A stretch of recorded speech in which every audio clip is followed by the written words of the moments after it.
Check 1, 2. Go! Curious about real estate? Yes! Then you've come to the right place. Get the knowledge you need. Get over the fear and get started. This is the Michael Quarles Real Estate Show with your host, Michael Quarles. Hello, everybody. Michael Quarles with the Michael Quarles Real Estate Show. I have with me today Jason Hartman. I'm excited. You know, one of the things I like about these interviews is I get to learn so much from these people. I mean, they're fascinating to me. They're all over the place, meaning they have all kinds of different topics to talk about. But Jason, man, he hits it home. He's a real estate investor. He's gotten like 600 real estate podcasts out there. He's passively investing. Just an outstanding individual. So we're going to get going here. Here we go. Hi, Jason. Tell us about yourself. Well, I have been around real estate pretty much all of my life. I got inspired to get in that business when I was 16 years old and started formally my career at age 19. And I just love real estate investing. And I think it's the most historically proven asset class in the entire world. That is my main focus. However, I do a bunch of other things as well, and just have a lot of different areas of interest, and that's why I developed my podcast network to cover a lot of interesting topics. For those of us that don't know about your podcast network, tell us about that. Yeah, so the Hartman Media basically started out publishing one show about 10 years ago called the Creating Wealth Show. And that is a real estate podcast. It's my most popular show still, even today. We've got over 600 episodes, and I've interviewed a lot of famous guests on my show. Basically, we just talk about real estate investing and economics and things like that. But in about 2009, Michael, as the economy was going through some pretty tough times, I started my second show, which was a survival show entitled The Holistic Survival Show, and gained a big audience there, and then started a whole bunch of other shows in various topics that I just had a personal interest in. So whether they be longevity and biohacking, travel, monetary policy, a bunch of things like that. I've got a variety of shows which cover a lot of these different topics. And it's just a lot of fun, as I'm sure you will agree, to learn so much by interviewing all of these thought leaders and experts in various fields. You know, I come away every time I chat with someone with at least a big nugget. I have a lot of little nuggets, but man, it's like I have a gold mine, you know, at the end of every show. And it's right. Fascinating. Now I have to, I'm a little jealous. I'm going to say it right now. Okay, I'm a lot jealous. So truth be told, you were 16 when you got your feet wet in real estate. Tell me about that. No, not when I got my feet wet, just when I was inspired to do it. I was listening to an infomercial about a real estate guru, and I went out and I got his book. And I read 3 chapters. I mean, I was in high school. And, after growing up relatively poor in Los Angeles, California, and not liking that very much, I thought, there's got to be a way. What do I do? Do I start a business? Do I get into investing? Whatever. And I read 3 chapters of the guy's book. I put it down. My mom picked it up and read the rest. And she started going to real estate seminars, reading books about investing and so forth. And 2 years later, she says to me, Jason, you got me interested in this real estate stuff. I've been learning about it for the past couple of years. There's a big seminar in Anaheim by Disneyland this weekend. Why don't you go? So I rounded up 9 of my buddies from high school, and I got them all to go. And, Friday night they were all there. By Saturday morning, only one was left besides myself. And by Sunday afternoon, I was the only one that attended the whole weekend. All of my friends went to the beach and had a good time. But I was really serious. I was really motivated about this. Then after that seminar, I decided I should just learn the basics, learn the business. So I got my real estate license in my first year of college when I was 19, and I just went to work for Century 21. And I started working with investors because that was my reason for getting in the business. And I started putting little ads in the Orange County Register advertising government repo properties, HUD and VA foreclosures. And I just started showing them to clients and selling them. And then about 6 months after I was in the business, I was only 20 years old now. One of my clients, his name was Jim Wool, he had purchased a few properties from me, and he said, Jason, this one property in Huntington Beach, I don't like it very much. I'm not having very good tenant experiences. Why don't you take the listing and just sell it for me? And I said, you know what, Jim? I don't want to sell it for you. I want to buy it from you. And that was my first investment property when I was 20 years old. And it all just went from there. And I just started investing, and I was in the brokerage side of the business, and I love dealing with clients and learning from them and helping them with their properties, and then building my own portfolio on the side. And that's really how it all happened. Fascinating. Well, I was 18, 19. So we were both teenagers, which is, when you say it, I almost feel guilty saying I was a teenager when I bought my first property. And by the way, we're kind of connected because I bought my first property from a Century 21 realtor. Go figure, Century 21 was big back then. The gold jackets. Now, small world and cheesy gold jacket. I still have mine, by the way. I've worn it as a Halloween costume a couple times over the years. I'll have to borrow that one from you. Yeah, there you go. Did you, on your first transaction, did you buy it traditionally? Like, did you go out and get bank financing? Did the seller do some seller creative financing with you? What did you do there? Great question. Yeah, no, it was a little bit creative. I basically, since the client had just purchased it from me, I was able to assume his FHA loan and put basically nothing down on the property. I just paid the closing costs, so it was a no money down deal, and took over for him. And so that was a creative deal. And you can do creative deals, but Michael, as I'm sure you'll agree, they are hard to find. And a lot of times people, in the name of creativity in a deal, end up overpaying for the property. So I find that there's almost too much emphasis on that nowadays, because so many people have, seen all these infomercials and they've heard all of this stuff, and, they're really not always serving themselves through creativity. I just want to kind of put that out there as a cautionary tale. There are some, though, that are absolutely preaching creativity that isn't truly an asset builder. If the person buying the property really truly looked at the numbers. Oh yeah, it definitely can be. I just think that a lot of people become very misled by it. So I just want to put that disclaimer out there a little bit. On that, you assume that FHA. Now that was at maybe I'm just assuming, maybe at that time it was a non-qual FHA assumable loan. I don't even remember. Was it pre 74? I mean, it was. Oh, okay. Of course, yeah. It was long after the due on sale clause was upheld by the Supreme Court. So there was a due on sale clause, but it was relatively easy to assume it. I don't think I did it subject to. I just can't remember. It was obviously a long time ago. In either case, I got into that property for pretty much no money down. And then my second property was kind of interesting. I got conventional bank financing on my second one, but I structured a creative deal there too by borrowing the down payment from my grandmother. And so my returns were pretty much infinite on that deal too, because I sold it 11 months later, made a very nice margin. The market was appreciating, and paid my grandmother back with interest and made a huge return on that property. So, that's the great thing about income property as an asset class. It's a multi-dimensional asset class. There are many ways you can make profits.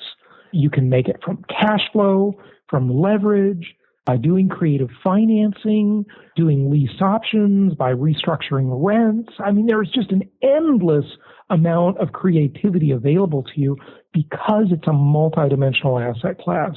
If you compare it with stocks and bonds and mutual funds, those asset classes are terrible because you don't have these multidimensional aspects. You have maybe one or maybe two dimensions. If you take non-dividend paying stocks or say precious metals or, other asset classes where it's just a capital appreciation play, it's one dimension. If it pays a dividend, it's two dimensions. Maybe you'll make appreciation, maybe you'll make a dividend in the meantime. But you can't do anything creative. You can't add value. I mean, Wall Street is I call it the modern version of organized crime. I think a lot of people might second that opinion. Yeah, I'm sure they would. Even the insiders agree with that. A lot of them, but they're just cogs in the machine. So real estate or income property, it's just a fantastic asset class. I think it's the most historically proven asset class in the entire world. I love it. I fell in love with dirt when I was 19. It took me away from the Air Force I had enlisted in, and I've sat on dirt since then, and I love it. I guess that when I was 5, I loved the dirt too, but it was a different type of dirt that I loved. There you go. Well, you fell in love with the right thing. I mean, everything, if you really think about it, all value comes from the earth, right? Whether they be agriculture, precious metals, real estate, oil and gas, all of this value, all of these commodities come from the earth. As the National Association of Realtors preamble says, under all is land. Yes. So, it's a great asset class. No Can we touch on your thoughts on leverage? For those of us that maybe leverage poor, knowing what that means, explain to us your ideas of leverage. Well, I think leverage in any field is an incredibly powerful tool because the concept is that it allows you to do more with less. Archimedes had a great quote. He said, "Give me a lever long enough and I will move the entire world." And it's really true. You can do a lot more with less. In real estate, for example, when you're putting 20% down on a property, you have a 5-to-1 leverage ratio. So you can basically be 5 times bigger, if you will, than you really are. And you can increase your results by a multiple of 5 by 500%. And if you look at people like Donald Trump and so many other wealthy people who've created their wealth from income property, from real estate, they did it by using leverage. Leverage is an extremely powerful tool. It magnifies results. Of course, you have to use it prudently. You need to be careful. It is a powerful tool, but you've got to be prudent about it, obviously. It's just a very, very powerful tool. For anything we want to do in life, we've got to gain leverage. Leverage. Very powerful. So prudently, what would be an example of not being prudent as we relate to leverage? What are the danger signs that folks should be conscientious and cautious about when it comes to leverage? Well, certainly if you buy a property, for example, and you don't get a non-recourse loan, meaning that the lender can go back to other assets that you have outside of the property. If you do that and you become over-leveraged and you get yourself into trouble with the investment, then, that could really be a disaster. Most residential income property loans are non-recourse loans. So they can only look to the property as their collateral. And that really dramatically reduces your risk. Commercial properties, on the other hand, though, many times will be recourse loans. So those can be very, very risky. And it's just important that you buy a property. I have this thing I call the 10 commandments of successful investing. And it's really part of my core content. And commandment number 5 is thou shalt not gamble. Thou shalt not gamble. And what I mean by that is that the property must make sense the day you buy it or you don't buy it. Never buy a property with the expectation of a capital gain. If appreciation comes, it's icing on the cake. But buy it because it makes sense from day one from a cash flow perspective. So it either breaks even or hopefully has positive cash flow from day one. And that is the way you will avoid getting yourself into trouble. Look at a metric called the debt coverage ratio. And the debt coverage ratio is really, might be more simply stated as what's the likelihood I'm going to get myself into trouble with this property? And if you have a debt coverage ratio of 1, where it's basically 1-to-1, you're just breaking even. Where you have a debt coverage ratio of, say, 1.5, you've got a good margin, basically a 50% margin that's going to keep you out of trouble in that property. So the likelihood of you getting into trouble with that good debt coverage ratio is very, very low. And, balance that. Use leverage. It's a powerful tool. It's like nuclear weapons, right? Many people would argue that nuclear weapons have saved lives because the deterrent factor of the massive destruction they could cause has prevented many wars. It's kind of counterintuitive. A lot of people don't realize that offhand.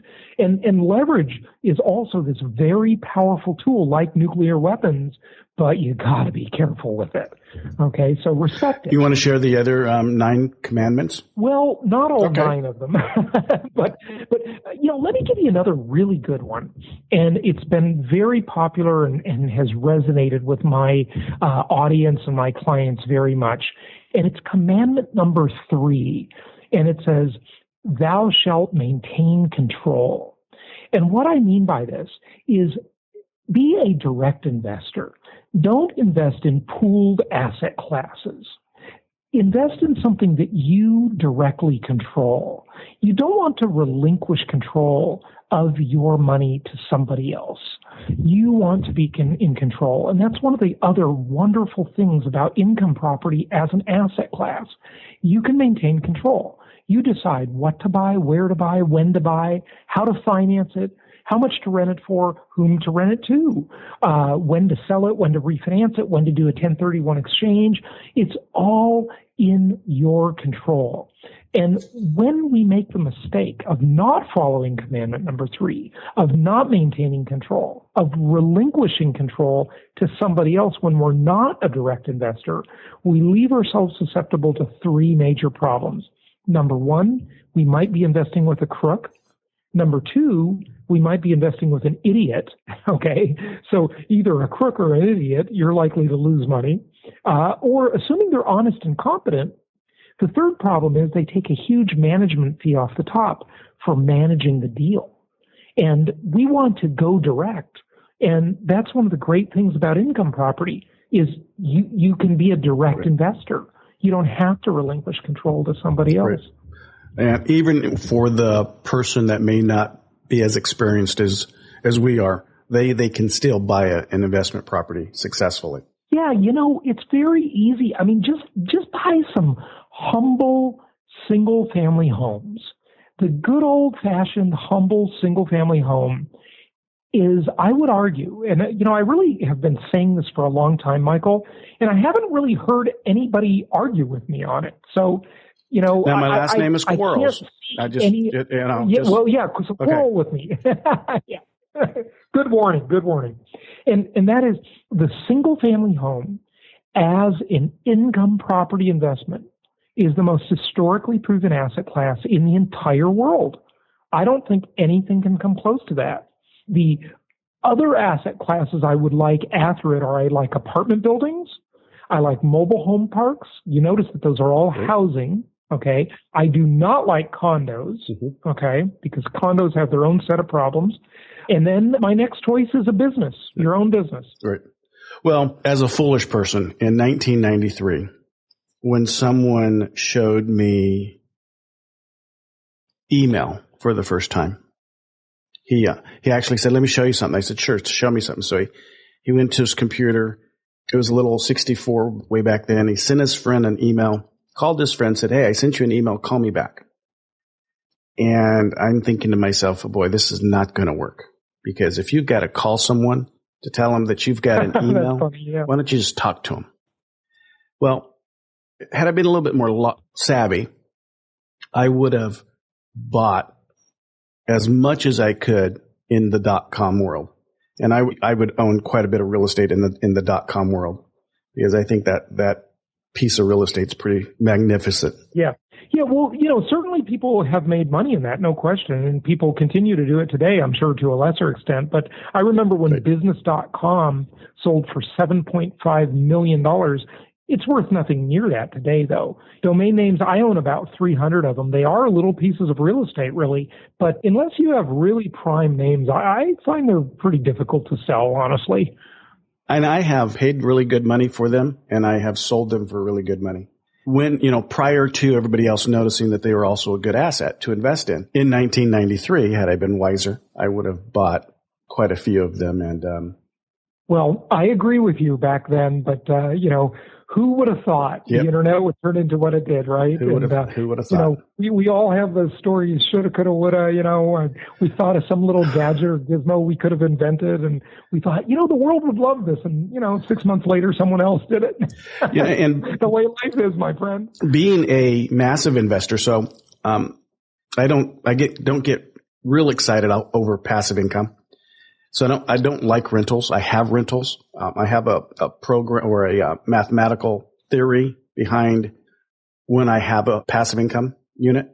But I'm basically a massive person. So I'll go out and I'll buy a house at 55 to 65 cents on the dollar directly from the owner of the property, and then flip that thing to somebody that either wants to keep it as a rental after they fix it up, or fix it up and flip it again. And I could kick myself some days, as I see, in 04, 05, as we were seeing real estate climb, by the hundreds of thousands of dollars in a year.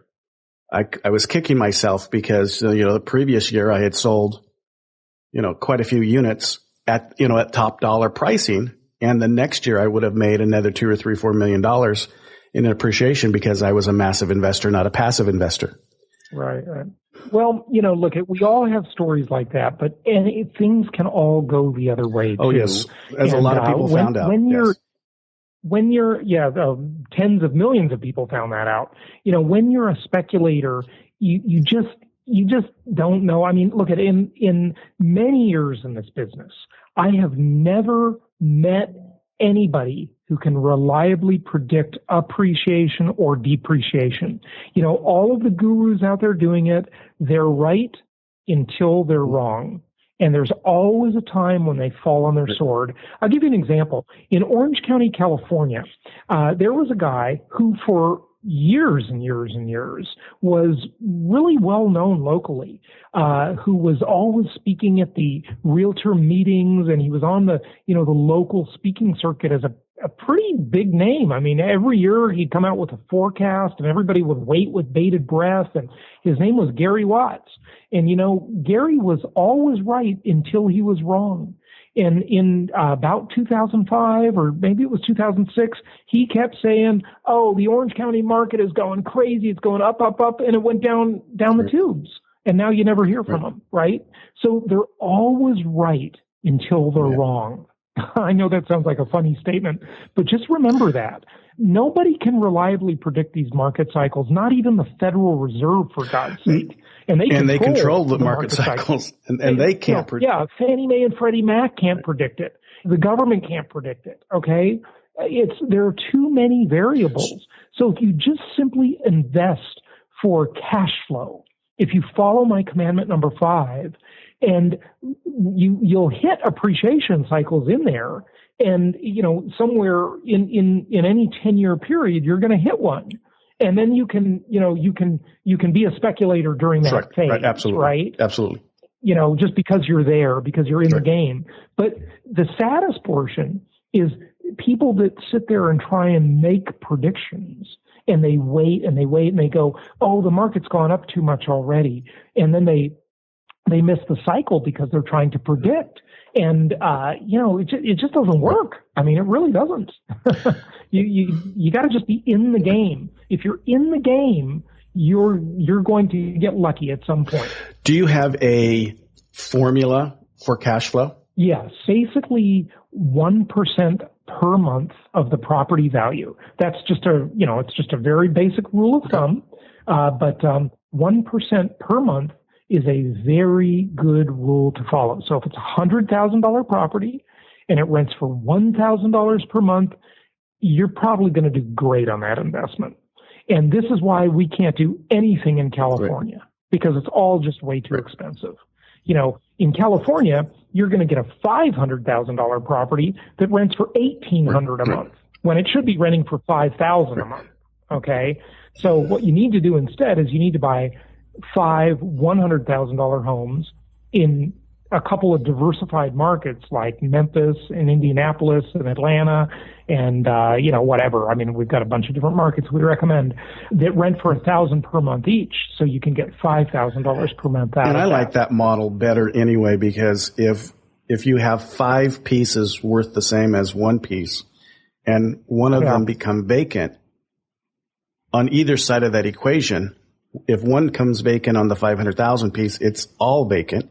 Where if one comes vacant on the 5 pieces of 100, then you still have 4 pieces producing. Oh yeah, no, your risk is much lower. And in addition to that, I mean, you make a very good point, but in addition to your very good point, you diversify geographically. Mm-hmm. There's an old saying that all real estate is local. There has never really been any sort of consistent downturn nationwide. There is no such thing as a national housing market in the U.S. There are about 400 local markets. So take the most historically proven asset class, but diversify geographically into 3 markets minimum, but as many as 5 maximum. 3 to 5 markets. You'll be in great shape. Is there a place that people could go and learn your philosophy and your detail on these 400 local markets? Oh, yeah, absolutely. Well, certainly my website, which is just my name, jasonhartman.com, and that's Hartman, jasonhartman.com. And then my podcast, whatever podcast platform you're using, just type my name in there on iTunes Store, Stitcher Radio, SoundCloud, whatever, and you'll find my Creating Wealth podcast where I talk all about this stuff. There's just a lot of great information out there, like your podcast and others out there. You don't have to spend a lot of money for this education nowadays. You really don't. And I think you need education. And I think I'm a firm believer that we need a life coach.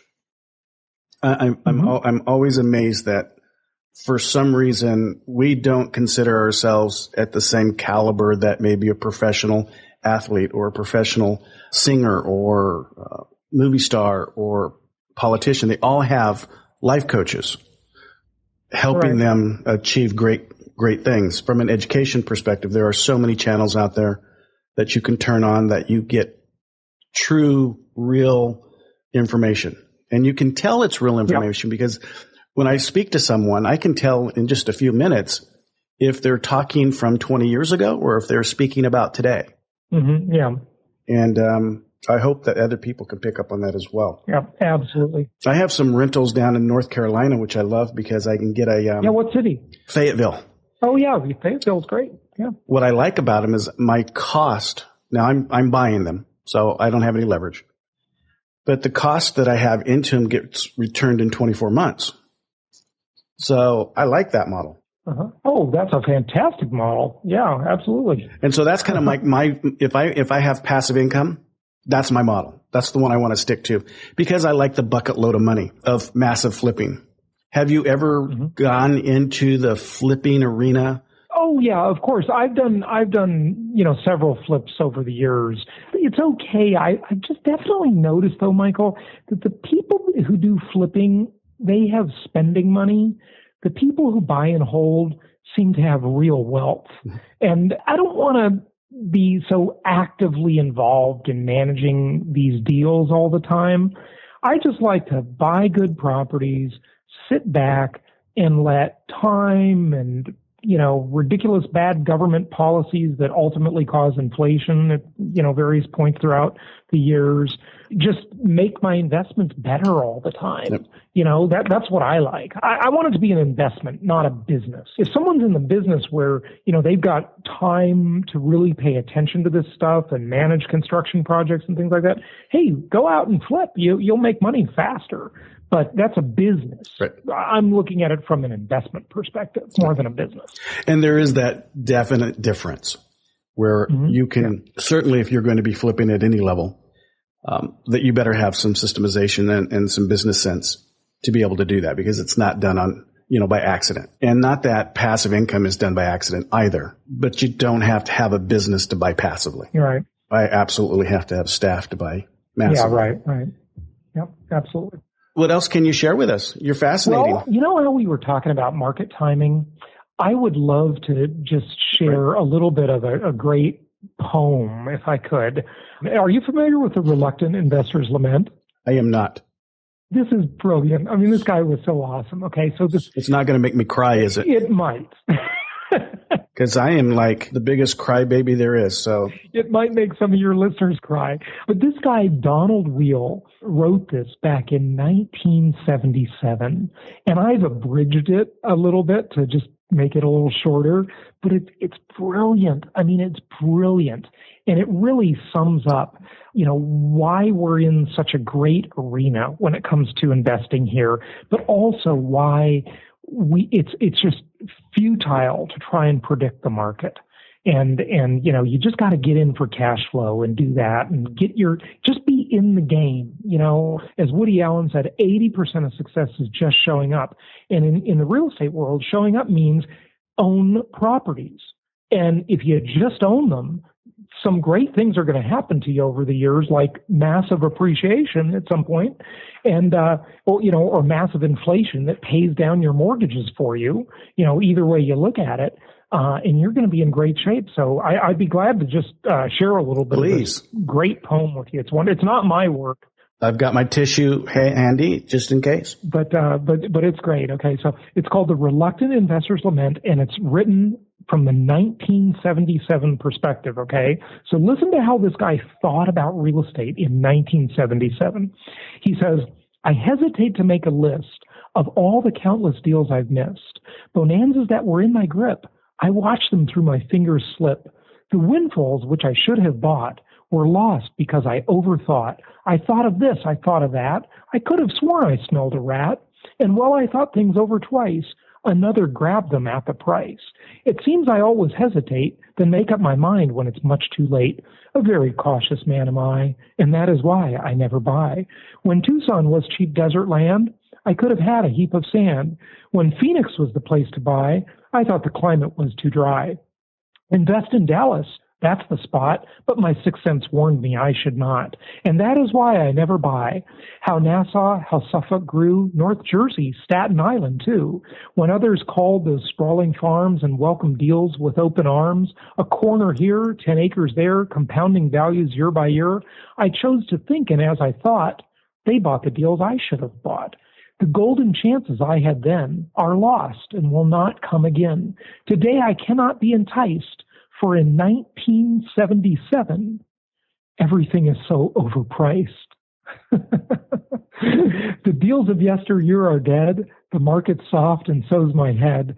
At time a teardrop drowns my eye for the deals I had but did not buy. And now life's saddest words I pen. If only I'd invested back then. Isn't that brilliant? That is absolutely brilliant. It's totally brilliant. Yeah, I know. The thing that radiates after listening is how many people do not begin. Right. That they're just so afraid of that paralysis. People tell me all the time that they're afraid of failure. That's why they don't do it. Yeah. And I tell them the same thing. I said, I'm afraid of failure too, which is why I do it. Mm-hmm. So how can two people have the same statement and that it mean exactly opposite? Let me guess, the way I interpret what you're saying is that you're afraid of failure and that the failure would be Correct. Missing out. Yes. Right? Or they're afraid they'll buy something and it'll go bad, right. It'll go wrong.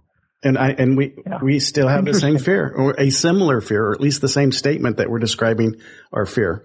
That poem, I am absolutely going to grab somewhere. Yeah. You know what? I'll go ahead and I'll send it to you, and you can put it on your website for your listeners. That would be outstanding. I'll just email it to you. And you did such a great job reciting it. I might have to put it live so they can re-listen just the poem.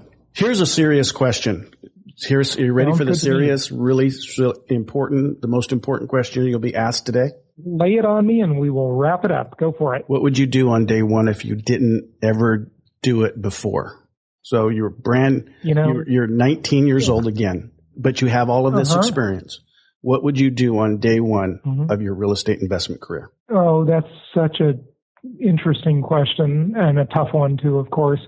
I would have purchased cash flowing properties rather than Southern California speculative type properties. And I would have just held on to them for 27.5 years each, because that's the depreciation schedule. And I would have really paid more attention to the investment side, the wealth building, more passive side of my life than the active, earn an income from your job, from your business side. Because the investments really, even though they don't pay as quickly, in the long run, I think they're more powerful because they provide a lot more leverage. Yeah, you can absolutely do more. Because you know what, that JOB is it's gonna get rid of you eventually. Yeah, it's going to get rid of you. That's a very interesting way to put it. Yeah. It absolutely is going to ask you to go home and tell you that we don't need you anymore. Yeah, you're right. And so for some reason, real estate still loves you. It never doesn't love you. Sometimes it's a little hard on you.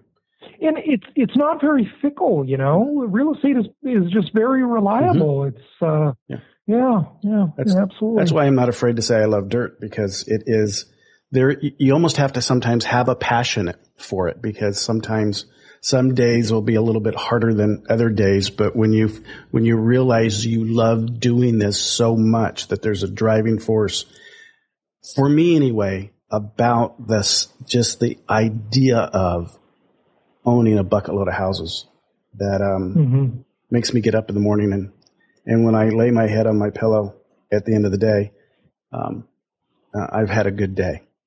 I've had a really good day, and it's all because of dirt and what can be put on it. Yeah. It has so many faces. Someone, as you said earlier, someone could say, I want to do mobile home parks. I want to do income properties. I want to do single families. I like massive income, so I like flipping. Some people will like passive income. So it has so many faces. It loves all of us. Without dirt, where would we be floating around in space? Yeah, very good point. No, and they're not making any more of it. So don't wait to buy real estate. Buy real estate and then wait. Yeah. Well, hey, it's been a pleasure talking with you and your listeners. Thank you for having me on. I have one more question, though. Sure. It's been fun for you to be on. I always ask this, and I have to figure out a better way to ask it. And I'm saying that because I hope one of the listeners, writes me and says, Mike, here's how you could say it better. Okay? Because I'm not as smart as some people. But what didn't I ask you that most people ask you? Gosh. What did I leave undone? I don't know off the top of my head. But you pretty much covered the story. I mean, I just think that, have a core philosophy to your investing. And, one other tip I would really give, this is really important for investors, is standardize your data. You must engage in data standardization. And what I mean by that is that when I started my investment-only business, where I was only dealing with 100% investors, which is all my companies do now. We don't deal with any regular home buyers or anything like that. We standardized the data about 11 years ago. And basically what that means is that you should not have to be a detective every time you evaluate a property. You've got to standardize them. I use a program called Property Tracker, and it's propertytracker.com. It's an absolutely wonderful product. I met the developer of it, and then he became one of our clients. And it standardizes all the data, so you don't have to be a detective. You just learn how to read one sheet in how to evaluate a property. And if you can read that one-page sheet, and you can see all these at jasonhartman.com in the property section because that's what we use and love, this one sheet will really tell you if the deal is good or bad, okay? And so standardize data. And I absolutely love the Property Tracker program for that. Standardized data. I'm writing this down. Yeah. It's important. It's been a pleasure. All right. Well, thank you so much, Michael. It's been a pleasure. Happy investing to you and your listeners. And as I mentioned before, my website's jasonhartman.com. And we will put your beautiful picture on our site and links back to you. And take care of them, okay? Thank you. Thank you. Talk to you soon. That was fun. That was absolutely enjoyable. I could tell that he has so much knowledge in his head that I could probably talk to him all weekend and then the next weekend and then the next weekend after that. And he wouldn't dump all of his knowledge onto me. I love people like that. I love people that I call them people that I can talk to. They're just special to me, where you can talk to them on a level where you understand what they're talking about. And they're big thinkers as well. And they have something to bring to the table. So they're not just sponges gobbling up from you, but they can give you something, they can take something. Man, it's these shows, I hope you guys are enjoying it. And the takeaway from this episode, I loved his take on standardization of the data. I love that. I love his idea of the 400 local markets and to pick 3 or 5 of them if you want to invest in that. That poem, that's going to go in a picture frame on one of my walls in my office. If you were to see my office, I got picture frames of all kinds of things in my office, but that should be a mantra for investors so that we understand that it's right there in front of us. That it's right there in front of us, guys and gals. All we got to do is take it. All we got to do is get it. All we got to do is follow through. All we got to do is do. All you got to do is do. Till next time, you guys take care. Bye-bye. Thanks for listening to the Michael Quarles Real Estate Show. Get more info and stay in touch at michaelquarles.com.